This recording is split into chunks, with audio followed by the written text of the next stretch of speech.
There we go. Hey, everybody. Trying to figure out this software still. I wanted to go live yesterday, but had a brew day. Still have a brew day. Oh, hang on. My computer wants to do updates. It never fails. As soon as you want to go live or do something, your computer wants to do 100 updates. I don't know what it's doing. Give me 1 second here, folks, if you're watching. I don't see my camera all of a sudden. Let me try turning it off and turning it back on. Let's try this.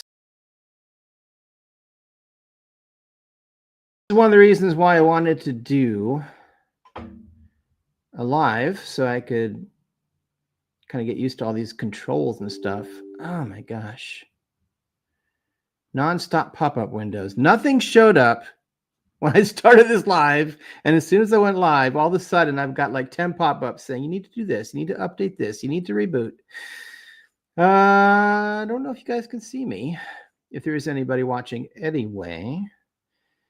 I don't see my camera. Oh, hang on. Did I get it? Looks like a blank screen to me. It says it's on. I hate to keep going and have you not be able to see anything. Try to decide. Let's see. Let me look at my camera settings. No camera, huh? Let me see what it says for settings. It was working a second ago. Let's see. I'm going to switch. Go back. There we go. Internal camera. There we go. That works. Hey, I think we're back. I don't know what happened there. Not sure why my camera just went blank. But anyway, I was going to go live yesterday. Big brew day. That's the summary. I'm still, I'm cleaning up today from my brew day. Let's see if I can back up this. I don't know. It's hard to get the camera in here, but I do have this WestMalle. I don't know if that's how you pronounce it, but I don't think I've ever had this. I was saying the last time I did a live stream, like last week, that I don't really do beer reviews because the thing is that why review a beer that someone probably can't get in their area?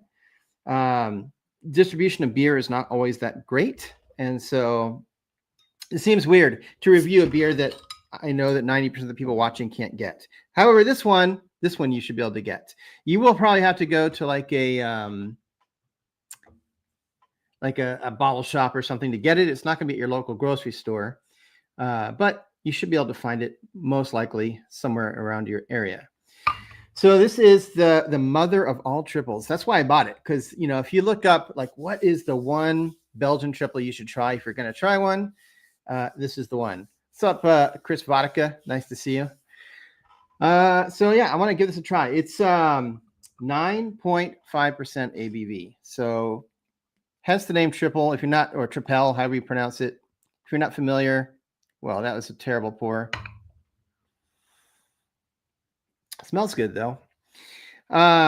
Really light head retention, by the way, or like not head retention, but the bubbles are super like wide. It's probably hard to see on camera, but this is not one of those like really thick heads that you would normally get. It's probably going to dissipate pretty quickly. So I have some notes because I haven't had this one before. I thought it would be fun to try. By the way, hopefully I don't get a call, but I am sort of working. So if I get a call, I may have to cut this short. So we'll just keep our fingers crossed. So this is the gold standard, supposedly, for Belgian triples. It's brewed by the Abbey of Our Lady of the Sacred Heart. It is from 1934.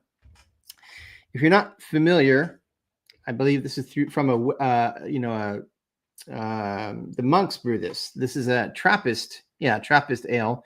So they only make enough usually. I don't know if this is the case. They say they only make enough so that they can't make a profit, right? That they just basically can keep their organization going. But you can always find this. So I wonder if that's really true, because they definitely are selling this nonstop. What's kind of interesting, this bottle always has this ring around it too, around the top. It just says Trappist, like it's kind of stamped into the glass. But that's kind of interesting. Anyway, and it's a smaller bottle than we have here slightly. 11.2 ounces. That's kind of a weird. Anyway, it's kind of cool. What else did I find out? It is one of the very few beers in the world allowed to be called an authentic Trappist product with the authentic Trappist product logo. I'll be honest with you. I'm still looking for that logo. Brewed in Belgium, Tripel, WestMalle. This is cool. So this is another reason Trappists are cool. The ingredients, right? This is kind of like if you follow the Reinheitsgebot with the German beers. The ingredients are water, barley, sugar, hops, and yeast. That's it. Sugar dries it out a little bit. That's really the main reason for the sugar. What the heck? I think there's some French on here. I can't read it, but it says, oh, maybe this is content. I thought it said content and there's an ogre. I was like, what about ogres in here? Anyway, I don't see any label that says it's an authentic. Oh, here it is. Boy, I can't even show on camera. It's so tiny. But all the way in the bottom here, it says authentic Trappist product. Wow. So it does have that label. They should make that bigger. They should be loud and proud about that, right?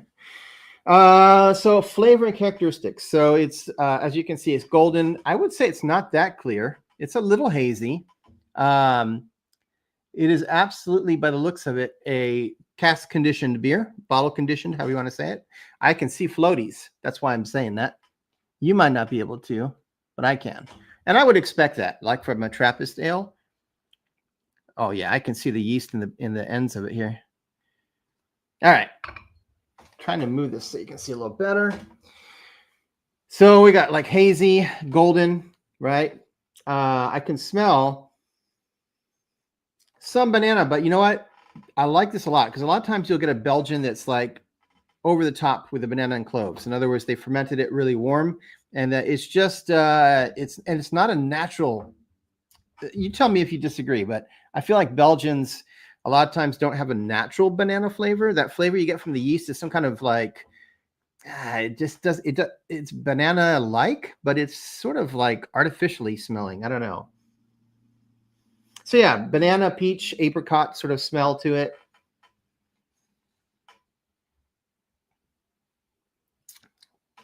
It's really light. Somewhere I was reading about this, and I totally agree that it's deceptive, right? 9.5% ABV, but it is super light. It doesn't taste like 9.5%. This could cause you some problems if you try to drink too many of these. Let me tell you, it goes down super smooth. It doesn't hit you too hard. Taste is it's like I said, there is some banana. There's definitely some pepperiness and cloves, but nothing like. It's light. It's light. It's not one of those Belgians that knocks you over with those extra like yeast esters. I like it. I don't think I've had it before, but I like it. I'll definitely be getting it again. Brewing heritage. I'm just looking at my notes here. So this beer is brewed within the walls of a monastery, by or under the supervision of monks. And the profits are supposed to be used for the monks' livelihood and charitable causes. So that's what I was saying. I don't know. I question that a little bit. I do, because I can always find this. Always. That's one reason why I was okay with, looking it up and drinking it on live today, because, I mean, most people should be able to get this. You may, like I said, you may have to go to a bottle shop or something, but I question, though, that it's only used for, the livelihood, to sustain the livelihood of the monks, because imagine how much of this they must sell. So I don't know how they could be. Maybe they donate a lot of the money to charity or something. Maybe that's what it is. I don't know. Anyway, this is supposedly the original white triple. Says it simply meant the brewery's strongest or third beer. 1934 was when this was made, and defined the style. All right, pale, strong, and spicy. So that's why I said this is the mother of all triples or tripels, or however you want to say it. It is stronger. Remember, like a duple will not be as strong. And then, of course, your standard Belgian will just be your normal ABV. But these are triple is always going to be higher ABV.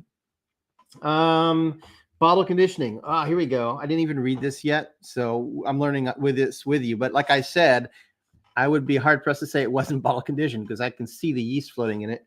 The beer undergoes a secondary fermentation in the bottle, which means that it continues to evolve and mature after it's corked or capped, developing deeper vanilla and honey notes over time.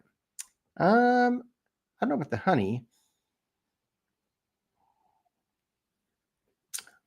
I don't taste any honey.